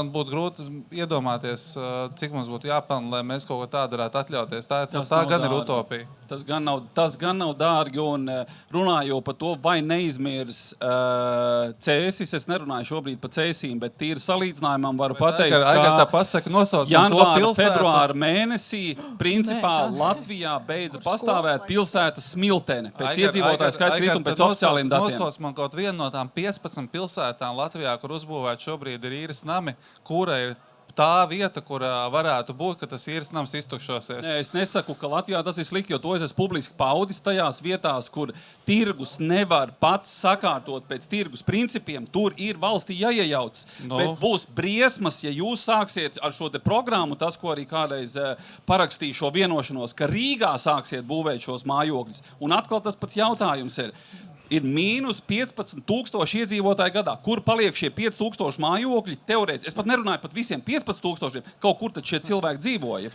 Kāpēc to nevar ekonomiskāk veidot, šos mājokļus atpērkot un izveidojot priekš lēti pieejamiem īres mājokļiem? Te mums galīgi garām tās domas nesakritīs, jo saprot, es esmu privātajā biznesā un es skaitu naudu, es saņemu algu no peļņas. Un arī Rīgā ir jābūt šādam te biznesam, kas ir orientēts uz zemāku ienākumu cilvēkiem, jo ne visi cilvēki Rīgā var atļauties jaunajā projektā pa 2,000–3,000 eiro kvadrātmetrā nopirkt dzīvokli. Ir cilvēki, kuri arī Rīgā virkne tādi cilvēki, kuri grib dzīvot un kuriem pienāktos dzīvot jaunā foršā ergonomiskā mājoklī, kurā dzīvojam ļoti daudz no mēs šeit klāt esošajiem, bet kuru ienākumi neļauj to darīt. Vienkārši neļauj to darīt. Arī Rīgā tādi cilvēki ir ārkārtīgi daudz, kuri nevar aiziet tajā Skanstē nopirkt to dzīvokli. Nesanāk pašizmaksas būvniecībai 1,800 eiro, Viktorija. Tieši tā, un tu vari radīt apstākļus, lai būtu pieejams komerciāls risinājums, un tas ir tas, pie kā šobrīd strādā, lai būtu uzņēmēji attīstītu objektus, kurus varētu nodot uz īri cilvēkiem, jauniem daktariem, skolotājiem, jauniem speciālistiem, kuri nevar iekāpt tajā līmenī. Un pasties, Aigar, Vācija, Francija, visas metropoles, paskatieties, ar ko nodarbojās valsts tajā vietā. Metropolēs tieši to arī risina, šo market fail risina valdības. Pašvaldības. Jāsaka, ka šeit mēs esam sākuma posmā. Ekonomikas ministrija šie tipveida projekti 2 izstrādātie dzelzbetonu un koka, diemžēl koka, neviens īsti tā nav aizgājis. Skaidrs, ka tur varam daudz ko darīt, bet kur bija mēģinājums, kur ir projekts dariet, jā? Tad kur mēs esam apstājušies ar to? Es domāju, ka mums jau jādomā vairāk, ka tā bija lielā doma, ka problēma tajā, ka nav projektu. Uztais projektu problēma lielākā ir kapitāla pieejamība. Latvijas ekonomikā trūkst kapitāls. Tā ir absolūti lielākā problēma. Projektā arī tāds problēmas. Varam, bet tas projekts, pat tad jūs uztaisīsiet izcilu projektu, arī tajā gadījumā jums būs lielākais jautājums par kapitāla pieejamību. Latvijas ekonomikā trūkst kapitāls. Tas ir pats galvenais. Pagājušais gads parādīja to, kas notiek, ka kapitāls ienāk ekonomikā. Uzreiz būtiskas izmaiņas bija. Galvaspilsētā to var redzēt vislabāk, jo pamatā tā nauda akumulējās tieši tur. Labi, atgādināšu, ka mēs esam pie tāda apgalvojuma, ka koku galdstāvu māja sabiedrības acīs tātad ir mazvērtīgāka nekā betona ēka, un attiecīgi, ja pēc 30 gadiem manai koka mājai atnāk vērtētājs, vai tā vērtība būs līdzvērtīga tādai pašai betonmājai. Saki, lūdzu, Māra, kāds ir tavs par un pret? Jā, es gribēju teikt par to, ka dzīvesveidi ir ļoti, ļoti dažādi. Maksātspējas arī ir ļoti dažādas, līdz ar to arī šim piedāvājumam ir jābūt daudzveidīgam. Bet vienlaikus ir jāņem vērā tās tendences, kas ir pirmām kārtām par to, ka cilvēki arvien vairāk dzīvo tomēr pilsētās, apdzīvotās vietās, urbanizācijas rādītājiem ir tendence pieaugt. Pilsētas mājoklis visbiežāk tas ir tomēr dzīvoklis. Otrs, ka ir arī šie mājsaimniecības izmērs būtiski samazinājies, kāds tas bija pirms varbūt 30 gadiem. Ja iepriekš tā bija 3 cilvēki mājsaimniecībā, tad tagad tas ir pat, man liekas, zemāk kā 2 cilvēki uz vienu mājsaimniecību. Un līdz ar to arī tās izvēles varētu būt par labu, varbūt dzīvoklim, kur arī ir visa infrastruktūra nepieciešamā nodrošināt. Ļoti labs virziens, kā iesākt nākošo apgalvojumu, kas ir tieši par tādu kā apratīgumu, pielāgoties spēju, atkārtot izmantošanu. Tad apgalvojums skan tā. Ēka, kuru pēc 50 gadiem nevar izjaukt un atkārtot izmantot, nav uzskatām par ilgtspējīgu. Ja nevar izjaukt, nevar pārbūvēt viegli, ērti, tad nav ilgtspējīgi. Piekrīt. Esam diezgan viennozīmīgi. Labi, tad tāds nedaudz papildu jautājums. Tad, ja mēs reiķināmies ar ēkas demontāžu, bet mēs tomēr, kad iegādājamies īpašumu un droši vien skatāmies uz to 100 gadu, 50 līdz 100 gadu griezumā, tad kādēļ vispār skatīties uz to, ka viņš jau kad būs jādemontē? Varbūt Toms var pakomentēt, cik daudz reāli praksē ir tās demontāžas un nepieciešami kaut ko pārbūvēt un mainīt, un cik viegli to ir izdarīt koka ēkā un attiecīgi mūra ēkā. Demontēt varbūt tā mazāk, varbūt tas vairāk aktuāls lauku apvidiem, kur diezgan naski pārvieto mājas, piemēram, Skandināvijā. Bet man liekas, ka uzsvaram jābūt ir uz pārbūvēm, jo atkritumu viens no galvenajiem būvniecības atkritumu avotiem ir pārbūvis, ne tik ļoti jaunbūvis. Jo jaunbūvēs jau industrija jau ir super efektīva, viņi ir atstrādā visas piegāžu ķēdes un ražošanas un tam līdzīgi. Tā kā tas ir viens ekoloģiskais aspekts, ēku ilgspēja, bet arī sociālais aspekts. Mēs novecojam kā sabiedrība, un mums ir jāspēj pielāgot mūsu mājokļi. Daudziem ir pazīstama situācija. Mēs esam uzbūvējuši 90. gados lielu villu, attaupamies tur viens pats varbūt vecumdienās, bez bērniem, bez partnera, ko mēs tad darām. Un mēs varētu ar dizainu, ar arhitektūras risinājumiem mierīgi panākt to, ka tā māja varbūt samazinās iekšēji. Mēs kaut ko daļu izīrējam, daļu varbūt pārdodam. Un, man liekas, te ir vieta kaudām inovācijām un eksperimentiem. Tur jau uzņēmēji piesauca vajadzību vietējā tirgu pamēģināt, pirms mēs ejam kaut kur tālāk. Un, man liekas, šeit sakal gribu piesaukt izglītību, ka tā ir ideāla vide, kur eksperimentēt un meklēt tos nākotnes risinājumus. Un vēl varbūt paturpinot ēkas kā materiālu bankas, īstenībā arī dažādās krīzes situācijās, vai mēs reiķinamies ar to, ka ēkas ir kaut kas, ko mēs varētu arī izmantot kā resursu. Gunits, varu? To, ko Toms teica, papildināšu. Es varu pastāstīt par labo piemēru, ko dara ne daudzās, bet dažās Eiropas Savienības valstīs. Tā pārbūvei vai demontāžai ir, Nīderlandē vesela kaudze, noteikumiem. Tur trešdaļa no ēkām, ko uzbūvē, ir paredzēts dzīvošanas cikls 20 gadi, un tad viņiem jābūt iespēja demontēt. Kas ir lielākais risks vai traucēklis šo ēku demontēt vai pārbūvēt pēc tiem 10-20 gadiem?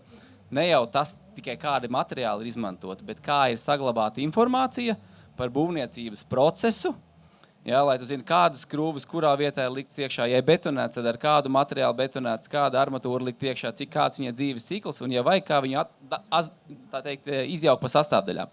Un te ir tā koka priekšrocība, kad jebkas, kas ir saskrūvēts kopā ar skrūvēm, ja tu zini, kur tā skrūve ir, un nevis vispirms visu iznīcini, un tad atrodi skrūvi pašās beigās, bet tu zini, ka ej tur un meklē to skrūvi, un atskrūvējot vaļā, paneļi viens no otra atdalās, tad tas ir tas veids, kādā tu vispār vari sākt domāt par to atkārtoto izmantošanu, pārbūvu vai tam līdzīgi. Un tāpēc arī tā prefabricētā ražotnē, kur tu esi saglabājis informāciju, nodevis viņu pasūtītājiem, lai viņš var arī pēc 20 gadiem atvērt projektu, skatīties, ar ko ir sastiprināts kopā paneļi, kā viņus izjaukt. Tas ir tas, kas ir baigā priekšrocība, atšķirībā no tad, kad on-sitā būvē ar brīvi pieejamiem Ļoti labi, materiāliem. ka tu to pieminēji. Jā, tās ēku pases, bet man tad uzreiz jājautā, kā tad iet mūsu būvniecības informācijas sistēmai ar šādu datu uzņemšanu? Kā mēs zinām, no kā sastāv mūsu ēkas? Es pa būvniecības informācijas sistēmu, manuprāt, šobrīd ļoti veiksmīgi iet šī jaunā pieeja, ko mēs sākām tātad nodošana eksploatācijā. Lielie projekti ļoti labi iet caur šo principu un tas iedod labu ātrumu. Par šīm niansēm jums būtu jāprasa, es godu vārds nezinu, bet jūs varat pamēģināt iet BVKB mājaslapā, un tur ir mākslīgā intelekta rīks uztaisīts un paprasīt viņam, varbūt viņš varēs atbildēt. Izdariet, kāds to lūdzu no telefona. Un es tiešām man gribās, pamēģiniet. Man tiešām liekas, ka tas gan tāds viens interesants risinājums, kas ir izdevies, jo mēs gadā BVKB saņem 60,000 konsultācijas, 60,000 zvana un visu kaut ko prasa 60,000. Un šobrīd mēs uztaisījām šo mākslīgā intelekta rīku, kas principā atbild uz visiem šiem jautājumiem. Protams, izmaksas tas ir kaut kas, ja salīdzina, tad tie ir 5 eiro, ko maksā dienā mums šo rīku darbināt, un viņš šobrīd jau ir apkalpojis 10,000 zvanus mēnešu laikā. Tā kā 10,000 vēlreiz, bet jautājums bija, vai mēs zinām patiesībā, kas tad ir, no kā sastāv mūsu būvis. No Olgumā ir galva, jā, mēs zinām, bet Olga tas saka, būtu zin, tiešām... tad jau zinām. Tā gluži nav. Jā, es zinu, jā. Vidzemes augstskolā mēs veicam pētījumu tieši par koku ēkām, analizējam visus vēsturiskos bizdatus 10 gadu ietvaros, lai beidzot saprast, cik tad tā koka tur ir, kas tad var tas aprits potenciāls te vispār ir, bet patiesībā pa jaunajām ēkām mēs neko daudz nezinām. Un jāsaka, ka arī rūpnieciskie ražotāji bieži vien grēko īpaši koku karkas paneļu, ka nav jau, un tas īstenībā jautājums jums, jo es te nevaru iesaistīties, man jābūt neitrālai pusē, bet vai koka ēka automātiski ir ilgtspējīgāka? Automātiski ne. Vai koka ēka var būt neilgtspējīgāka? Mums jāceļ kartiņas? Jā, jāceļ kartiņas. Liekas, uz abiem jautājumiem. Jāceļ kartiņas. Nē, vienmēr būs ilgtspējīgi, ja? Zelta poda jautājums? Varbūt es gribētu šeit no nozares, no Ervīna, no arhitektiem dzirdēt, jo koku var arī riktīgi sačakarēt, un tā ēka var būt nedz ilgtspējīga, nedz veselīga. Un tas ir tikai tāds ārējais mīts, un mēs paliekam tajā pašā, ka mēs esam mūra ēkā ar koku apdari, ar visiem attiecīgi organiskajām vielām, kas izdalās telpā un tā tālāk. Lūdzu, pakomentējiet, ja? Skaidrs, ka koku ēku var, protams, uzbūvēt nepareizi, nekompetenti. Kaut vai no būvfizikas viedokļa panākt to, ka neizžūst, sezonālais mitrums. Un tad mēs varam iegūt slimās ēkas sindromu, tur pelējumu un ļoti visādas briesmas, teiksim tā. Un tas ir Latvijā burbuļu laikos diezgan daudz saražoja šādas ēkas patiesībā un sabūvēja. Jā, bet arī šī pārmērīgie drošības līmeņi, ko mēs uzliekam kokam, kādēļ mēs viņu apstrādājam ar dažādiem ķīmiskiem impregnantiem un galu galā to apriti tas neuzlabo. Tas jau nelīdz, ja būvfizika nepareizi, ja nav pareizi, mēs par to... Vajag izolāciju ierīkot, piemēram, un pretvēja izolācija, tā konstrukcija nežūst, un vienkārši tur tu vari impregnēt, ar ko tu gribi. Tas sapūst tur bez variantiem un sapelēs. Tā kā var būt arī šādas situācijas, bez šaubām. Bet tam atkal nav īsti sakara ar koku, tādā ziņā, ka... Jā, bet atkal sabiedrības acīs mums liekas, ka es būvēšu no koka, tad rekuris pirkšu to lētāko koku māju, un es dzīvošu ilgtspējīgi. Tas ir bišķiņ tāda ilūzija, ja, ka tas tā saies.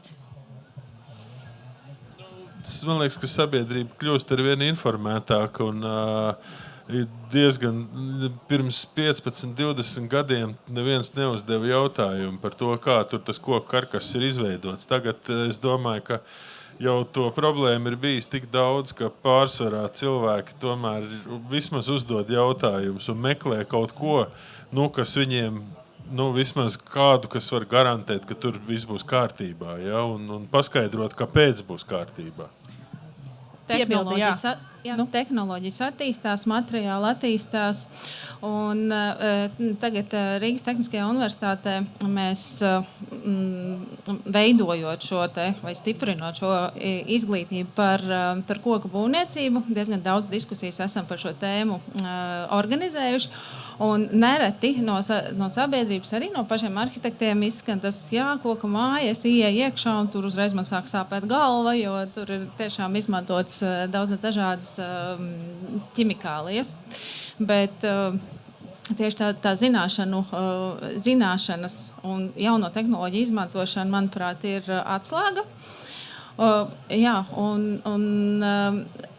Es te arī gribu tādu, varbūt, citātu, no Marie Curie, kas ir teikuši, nekad tieši tas nezināmais mūs biedē. Un, ja mums zināšanas ir, tad mums vairs nav no kā jābaidās. Es atceros, kad kādreiz mēs ar Ervīnu vienā Lanīdas diskusijā es biju tik dumšs un izšāli tādu teikumu, ka koka logi kaut kā cilvēkiem priekšstats, ka koka mājas un koka logi elpo, ka viss elpo. Ja? Un tad atceros, kā Ervīns teica, nekas neelpo. Tev visu gaisa apmaiņu nodrošina tomēr rekuperators lielākoties. Un tie, kas dzīvo foršās lauku mājās, vienmēr atceraties, ka kokā tās vecās lauku mājas tur gan viss elpo, tāpēc jums tur ir svaigāks gaiss. Un, Gunita, tu izšāvi provokatīvu teikumu, tikai teici, tur mūra mājā izdalās no sienām visādas ķīmijas, ko mēs elpojam. Nekas tur neizdalās, tur viss notiek gaisa rekuperācija, visu laiku notiek apmaiņa un mūra mājā dzīvot ļoti labi. Paldies. Tad visu laiku izdalās un visu laiku tu viņu izsūc ārā. Ok, labi. Nē, Bet ir Latvijas standarts, var apmeklēt mājaslapa, tur visi šie mīti ir atspēkoti. Pareizi, ļoti labi. Tad noslēdzam šo sabiedrības raundu ar auditorijas balsojumu. Un kamēr auditorijas balsojums notiek slaido, tikmēr man lūgums katram no dueļa dalībniekiem, dueļa pozīcijas dalībniekiem, tādu kā savu spriedumu, tādu apgalvojumu, spriedumu, ko jūs pēc šīs diskusijas varētu tātad noformulēt.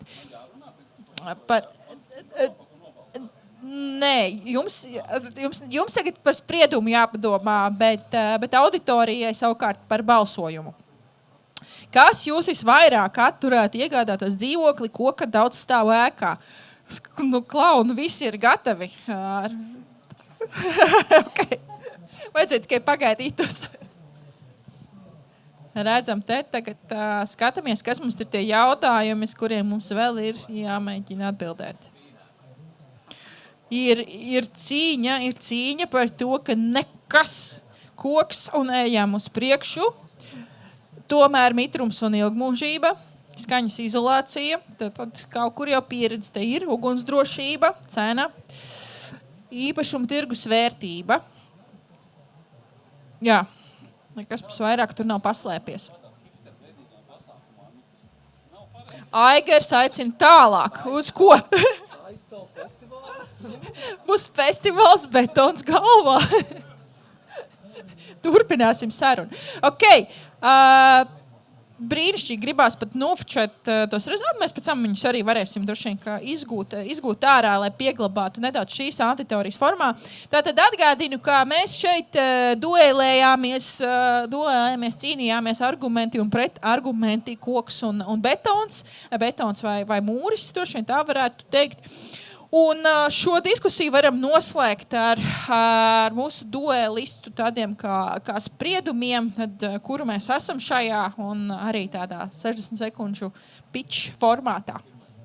Kurš ķers, tas būs? Jā, sāksim no šī gala. Es gribētu tiešām atgriezties un vēlreiz, trešoreiz atkārtot. Nav jau bijis duelēšanās. Vēlreiz ir galvenais izvēlēties profesionāļus, pie kā jūs, vēršaties.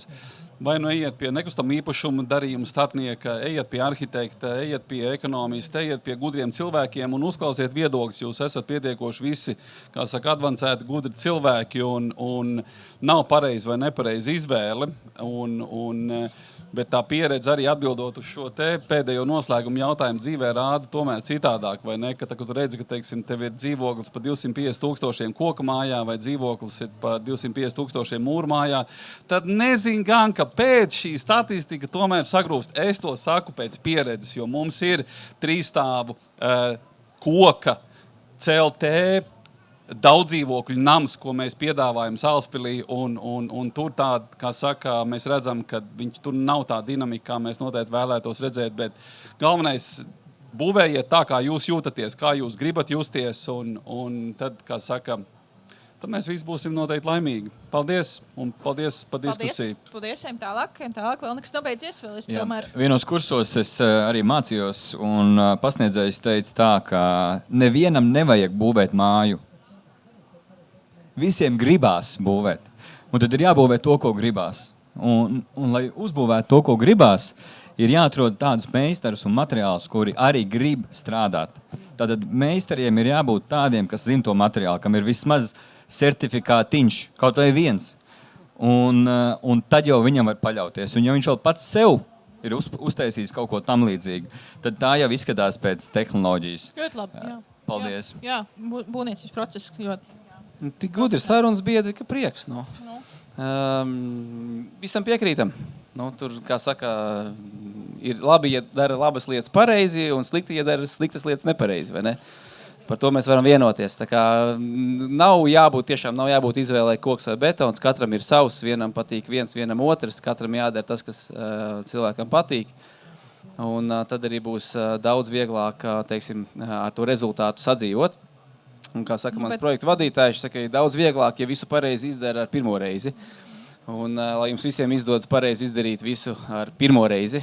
Super, paldies. Bet kā mēs to ekonomiku sildīsim? Jā, es tieši gribēju arī teikt, ka man šajā diskusijā šodien es koka pusē, bet ne jau tāpēc, ka man patīk vai nepatīk koks. Manuprāt, tā izvēle katram cilvēkam ir pašām. Koks vai betons, bet man kā ekonomikas ministram svarīgi ir eksporta-importa bilance, un šajā ziņā mēs gan daudz ko varam panākt tieši izmantojot koku, un koks ir mūsu dabas resurs, kas nav pietiekoši izmantots mūsu ekonomikā, un tā ir lielā mērā mūsu neizmantotā iespēja, ko mēs caur iekšējā patēriņa palielināšanu varam būtiski uzlabot. Es te varu pieminēt daudz piemērus, kurus vēl šodien nepieminēju, pēc tam daudzdzīvokļu māju siltināšanā, šī koku paneļa pieeja, ko šogad uzsākām. Ir tādi piemēri, un koka pievienotā vērtības nobeigšu ar nelielu skaitli. Mēs zinām, piemēram, cik maksā koks mežā, kamēr viņš aug. Tad, kad viņu mežā nozāģē, viņam iegūstās jau kādi pāris simti pa kubikmetru, ja? Tad viņu sazāģē dēlī, un tie jau būs kaut kādi 300 eiro pa kubikmetru. Bet ja mēs ar šo koku tiešām sākam kaut ko darīt, pārliekam viņš šajos paneļu risinājumos vai ko, man augstākais cipars, ko es esmu ticies ar uzņēmēju, kurš pasaka, kur viņš Latvijā ir pārstrādājis koku, ir bijis 120,000 pa kubikmetru. Tas ir tikpat, cik viņš pārdevis savu pārstrādāto koku. Iedomājieties, cik Latvijā talantīgi cilvēki, un tas, ko viņš ražoja, nebija nekas ārkārtējs. Tās bija koka durvis. Un izmaksa bija kubikmetram 120,000 par vienu kubu, ko viņš spēja pārstrādāt. Tā kā pievienotā vērtība ir, mūsu cilvēkiem talants ir, un tas, ko mēs līdz šim neesam pietiekoši izmantojuši. Paldies! Aiziet! Es teiktu, ka vides veidošanā izšķirošais ir dizaina pratība. Un, ja mēs runājam par jaunu būvniecību, tā ir sadarbība starp galvenajām 3 iesaistītajām pusēm. Tas ir klients, pasūtītājs, tas ir arhitekts un tas ir izpildītājs, jeb tas, kurš dara šo darbu un būvniecību veids. Attiecīgi, ja visām 3 šīm pusēm dizaina pratība būs augstā līmenī, es domāju, ka tad mēs varam veidot savu foršu vidi. Jā, ļoti labi. Paldies.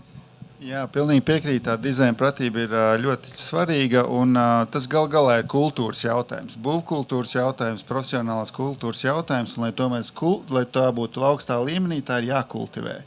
Un, lai to kultivētu, mums ir jāraugās uz tām esošajām iniciatīvām, kas jau ir, un kas ir tepat mums rokas stiepienā attālumā, un jājautā, ko mēs kā uzņēmums vai kā valsts vai pašvaldība varam darīt, lai viņi atbalstītu. Un dažreiz tā ir ļoti maza lieta. Tas var būt dēļu čupa vai skrūvju čupa vai nedaudz atbalsts kaut kādā nakšņošanā. Ervīns ir organizējis brīnišķīgu lietu koka dienas sesijas, kas pulcējas pasaules līmeņa koka arhitektūras pārstāvis un ne tikai. Es pats sesijas esmu nodarbojies ar studentu vasaras skolām, kas būvē dažās instalācijas, un tieši šī vide priekš eksperimentēšanas izglītībā es gribu vēlreiz uzsvērt. Tās attīstītās valsts un industrijas, kur notiek labas lietas ekonomikā ar būvniecības koku, viņām ir arī attīstīta zinātne un izglītība. Bez tās nekur. Roku rokā ar industriju neizpēkt, tur tas playgroundam jābūt kopējam. Bet, noslēdzošais spriedums, Ervīna. Katastrofāls ambīciju trūkums Latvijā. Vienkārši katastrofāls.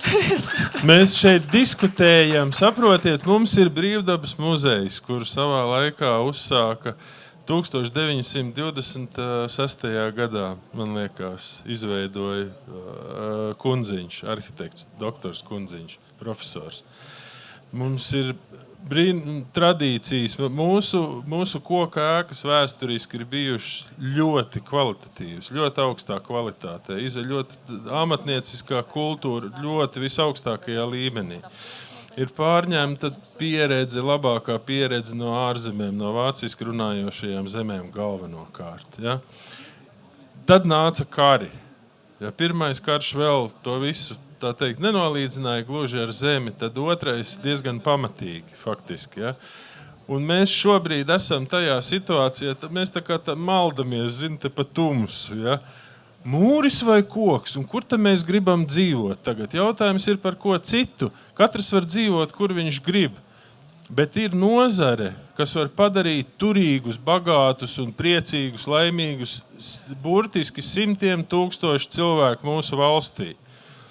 Un mēs ne par matu neesam ne sliktāki, ne stulbāki. Vienkārši mums vajag ambīcijas, ka mēs gribam būt tur, kur ir, pieņemsim, Tirole vai Vorarlberg vai Šveicē, kā strādā arhitekti, ar koku vispār.